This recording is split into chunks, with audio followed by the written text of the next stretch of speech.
Uh, Thank you so much. I was just going to let people know this is being recorded, so you can refer back to it later on our website if you'd like. And can you forward to the next slide, Tricia? Thank you. So welcome to this afternoon's workshop.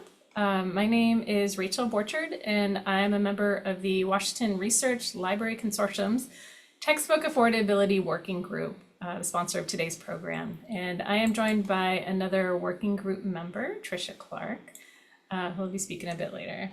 And today, the agenda for this workshop, we are going to start by doing an introduction to open education resources, or OER, including open textbooks. Then we'll move to the benefits of using OER in your classroom, how to find and use OER textbooks and ancillary materials is the special topic of today's presentation. And then we will have a question and answer period at the conclusion of our presentation. That said, we also encourage you to ask questions as they arise while we're presenting. It's a fairly small group, so we're happy to talk and as you have questions. So if you haven't done so already, if you can take a moment to rename yourself in the Zoom, just by clicking on the three dots and rename and include your 2 or 3 letter abbreviation for the university, and that helps us track what universities are attending today. Thanks very much. Now I'm going to take a few seconds just to allow you guys to do that if you haven't already, and then we'll move on.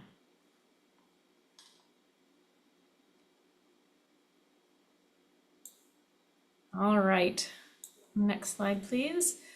So before we begin, a note about our organization. As I mentioned, today's program is sponsored by the Washington Research Library Consortium, or WRLC, which is a collaboration of 9 universities in the DC area. These workshops are organized by WRLC's Textbook Affordability Working Group, or TOG. TOG supports faculty like you who want to replace expensive commercial textbooks with open textbooks and other affordable materials for students. Our team members represent most of the WRLC schools, so please make a note of the contact at your school if you have any questions or want to follow up with them afterwards. And please note that faculty members attending from schools that don't have a representative listed on the slide can contact WRLC staff member Angelique Carson at open@wrlc.org. And she's listed in the lower right corner of the slide. Next slide, please. So first, let's take a look at what open textbooks are. Open textbooks are both similar to and different from commercial textbooks. Some of the similarities include that, like expensive commercial textbooks, they are written by faculty and other experts in the subject area, specifically for college level courses, though not all OER is aimed at a college level. And open textbooks typically undergo a rigorous editorial process, including peer review. Some of the differences are that open textbooks are online and are completely free for both students and faculty to use.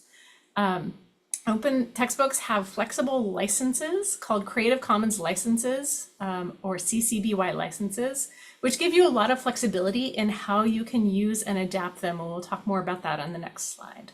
Unlike standard copyrighted materials, the authors of open textbooks actually want you to be able to download, share, remix, and adapt their work as appropriate for your course, and the Creative Commons license gives you the permission needed to do that. And we also see a number of benefits of implementing OER materials in a course, and we'll talk about that as well. Next slide, please. So we talked about Creative Commons licenses, and there are a number of Creative Commons licenses that are available. So you can see on this graph that what they are designed to do is stipulate how you can use the materials that are being provided. So for example, if something was online and had a copyright, which is kind of the standard, even if it's not expressly written with a C logo on it, the default is that the person who is making that material available owns all of the copyrights to that work. So all you are able to do is access it, and you don't have permissions to do anything else with it. which is not very helpful. On the other hand, Creative Commons license is the author saying, I am giving you permission to do specific things. And depending on the license they choose, that determines, one, what you can do with it, and two, whether it is considered to be OER or not, an open education resource. Because one of the defining features of OER is that it can be remixed or reused or adapted in some way. You don't have to use the textbook as is, you can make changes to it and use it. And we'll talk more about that a little bit later. One of the potential restrictions on Creative Commons license is something called ND or non-derivative, which means if someone puts an ND license, even if it's Creative Commons, it says ND on it, they're saying you can only use this resource as is. You cannot modify it in any way. So any resource that has an ND license, and those are the two at the very bottom of this graph, are not considered OER because they can't be adapted for use. That said, any material that's educational in nature that has one of the other Creative Commons licenses that are listed towards the top of the graph can all be considered OER. So this most commonly applies to textbooks, but it can also apply to other materials, which is something that Tricia will be talking about a bit later. Next slide, please. So we do see that open textbooks offer many advantages with respect to equity and accessibility. To start with, open textbooks equalize access to course materials for all students from day one. So you don't have anybody that's saying, oh, it's on its way, but I can't access the materials, or there's one copy that's on reserve so I can access it for 2 hours, but I don't have enough time to use it, or someone else has it checked out. It is true equity that any student should be able to access the materials at any point, as long as they have an internet connection. Additionally, we know that for many students, it is either difficult or impossible to pay hundreds of dollars each semester to purchase all of the textbooks that are needed for their courses. And when students may be engaged in a combination of online and in-person learning, there's never concern about how they can access their textbooks in that situation. So for any of you who are doing online teaching, having online materials makes a lot of sense. And we also see that there are some additional benefits that happen when you have this equitable access to materials. Next slide, please. So some of the other advantages to using OER is, as I mentioned before, because they can be used and adapted, you can adapt them to fit your own course material needs, and you can also adapt them to fit your own multicultural situation for your classroom. So you're making them more personalized to what your course actually needs. Many materials also offer some sort of interactive feature, which again is something that Tricia will talk about more. And this multimodal type of learning where they have videos and other interactive materials in addition to just the textbook content enhances pedagogical practice and, more importantly, student engagement in the learning process. And there have been a number of studies that show there are various benefits to implementing OER in a classroom in terms of retention, the ability of a student to both participate and pass the class successfully, etc. So lots of benefits that arise beyond just access to materials. Next slide, please. And with that, I am going to turn things over to Tricia to talk about how to find and use some of these materials. Great, thank you, Rachel. So getting started with using an OER textbook is relatively easy. I am going to take you on a tour of the Open Textbook Library, which is just one of several sites that you can find open textbooks, as well as other sites where you can find open ancillary materials. And as I'm going to talk about today, some interactive, and probably should clarify interactive and I would just say engaging OER materials. So I'm going to share a link to the Open Textbook Library in the chat. I should have had that open already. And so you can take a look and follow along on your own if you have your phones with you or laptops with you. I'm also going to share a link to the actual, an example of textbook that I'm going to share with you today in the chat as well.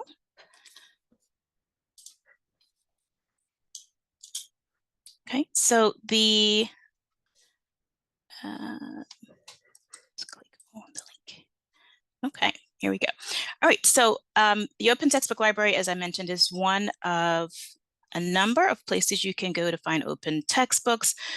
They are relatively easy to find. You can browse by subject. You can search the library if you have a specific topic or maybe even author in mind.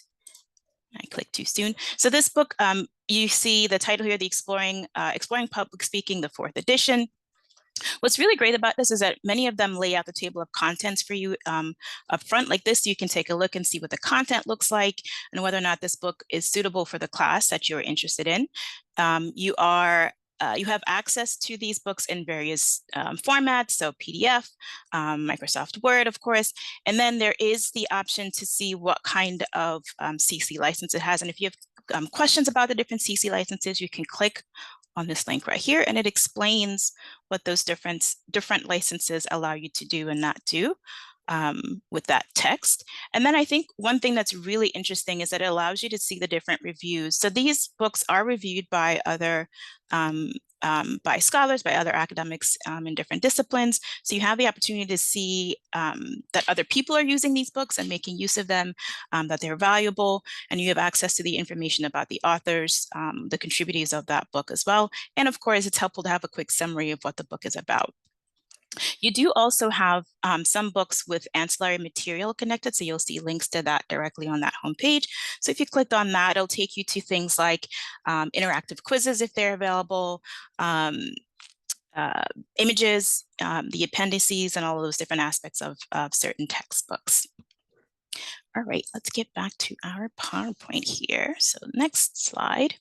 So I'm going to talk to you today about interactive and what I would call engaging OER. So you are actually able to so it's helpful if teaching tools and materials that you're using for your classes obviously include more than static text, right? So of course you can find interactive or you can find OER textbooks, which are just online textbooks. So basically the same thing. You have, your chapters, you have text, you have potentially images, but it's really helpful to have additional things to engage students in your classroom.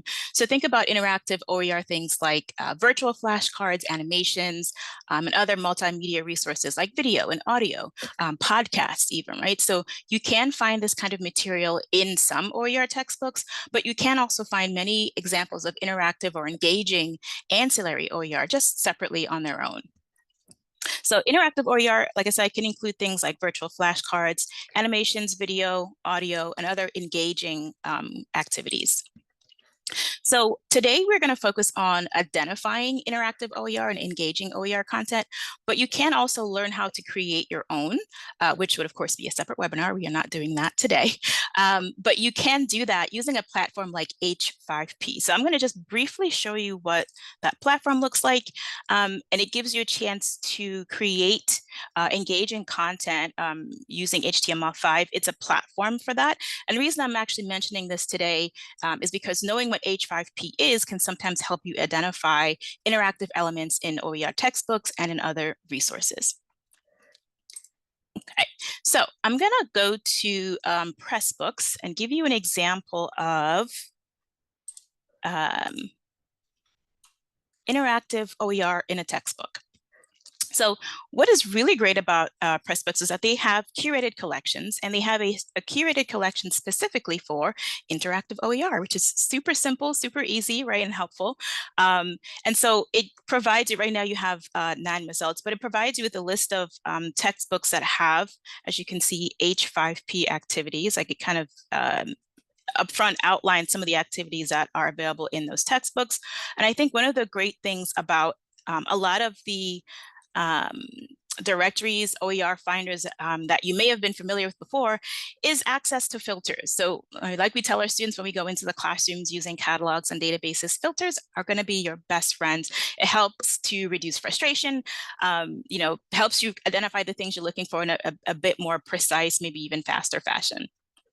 So if you actually, even if we didn't have access to this curated collection of interactive OER, if you scroll down here on the left-hand side of Pressbooks and you looked at the, of course, the collections, but you also looked at the H5P activities, you could, I'm gonna just clear our filter here. So I'm going to, if you're looking for something with a minimum of one interactive, engaging activity, you literally could use a filter to do that, right? So I'm just going to type in one and click on go.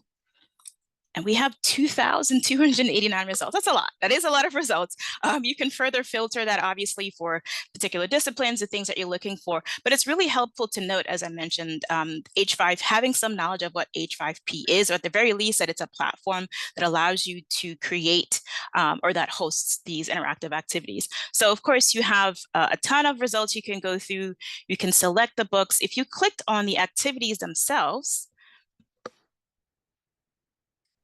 you can see what kind of activity it is. So there are drag and drops, there are fill in the blank activities in this book, right? So that is a really helpful way to find the kind of engagement, interactive materials engagement that you're looking for with your particular textbooks. Okay, so in addition to finding interactive elements in textbooks, you can, of course, find interactive, engaging multimedia OER separately on their own in different in some of our different finders. So Oasis is a search tool to discover open content, which is really cool because up front you see that you have access to open textbooks, but you do also have interactive simulations, which I'll click on in just a second. You also have, so as I was saying, interactive slash engaging material. You also have audiobooks, you have podcasts, there are videos that you have access to right up front in Oasis, which is really cool.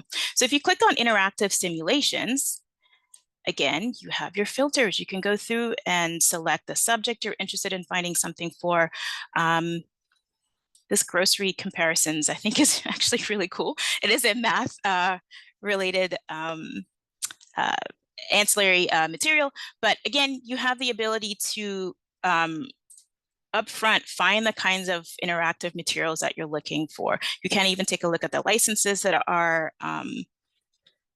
connected to these materials as well. So I'm actually, I'm investigating as we do this live. When you click on it, you can go directly to the simulation. So again, HTML5.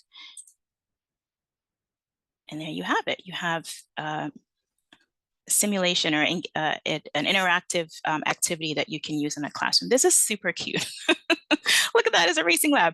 Okay, let's not get distracted. And so another useful digital library of open content is OER Commons, which you may be familiar with and may have used before. All right, so here you have the ability to, again, search based on discipline, education level. I think I played around with this a bit before. And what was my, you can select certain subjects. I'm going to select life science, and then we're going to go community college or college. Let's go community college, and you hit search. And again, the beauty of filters is really helpful. So we do have some results for a variety of materials here, but if you scroll down again on the left-hand side, not only can you select, of course, the disciplines, education levels, you can select the media format, right? So if you're interested in strictly video, if you're interested in making sure that there are graphics or photos, or again, sort of this umbrella term interactive material, you can click on that. You can select audio. These are really, really useful. And there is even, if I'm remembering correctly, yes, material type.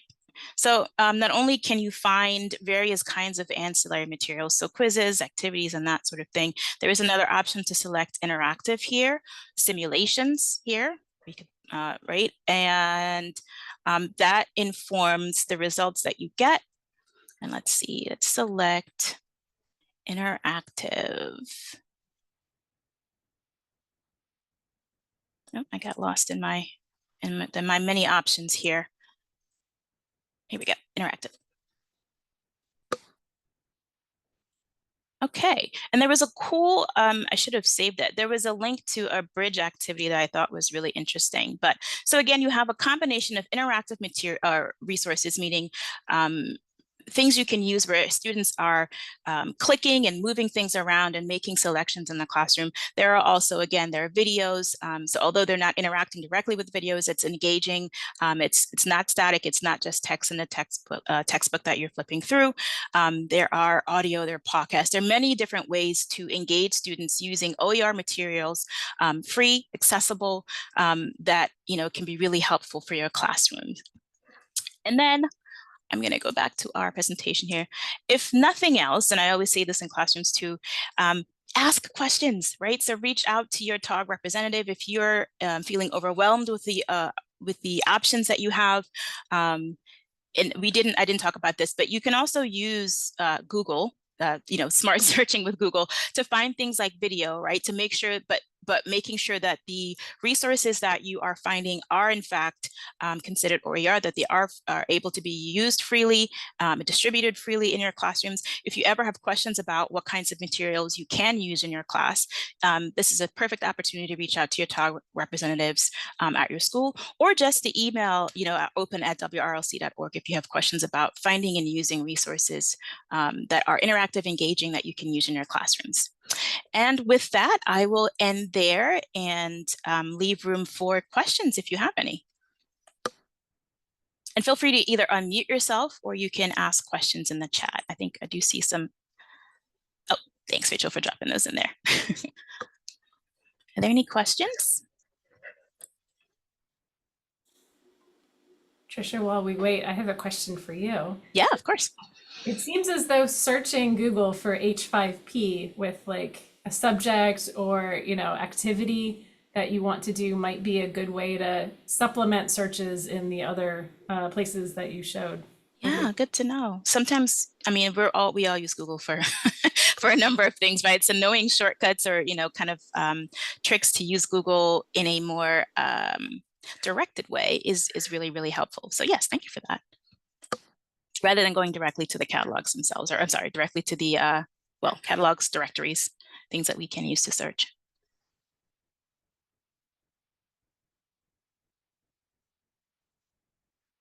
All right, well, I'm not seeing any questions. Of course, as always, you can always ask questions after the fact. This is being recorded, so if you are watching the recording, feel free to reach out to us after the fact to ask questions to any of us, or specifically to your TOG representative if you have questions about, again, how to find, even if it's not interactive, right? Just literally finding a textbook for your course. It is still something that we can help you with, and we're happy to do. I would say if you are interested in using OER and aren't currently, please ask us many questions. This is part of our jobs, is helping promote OER use, and there are barriers to using OER, and helping you overcome those barriers is one of the, I think, most fulfilling parts of what we do. Yeah. So if you're interested in learning more, we do a series of workshops because there are so many different aspects of OER to learn. But I can't stress highly enough what Trisha said. Please lean on us so that we can help you discover materials, help you implement them in your classroom. However we can be useful in overcoming those barriers to use. Absolutely.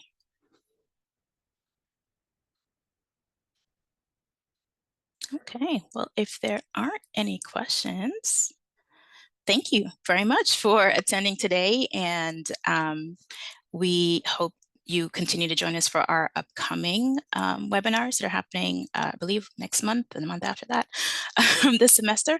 And again, if you have any questions after the webinar ends, feel free to reach out to us individually or at our general email, open@WRLC. All right. Thank you. This was Thanks. very helpful. You're welcome. Thank you for joining us.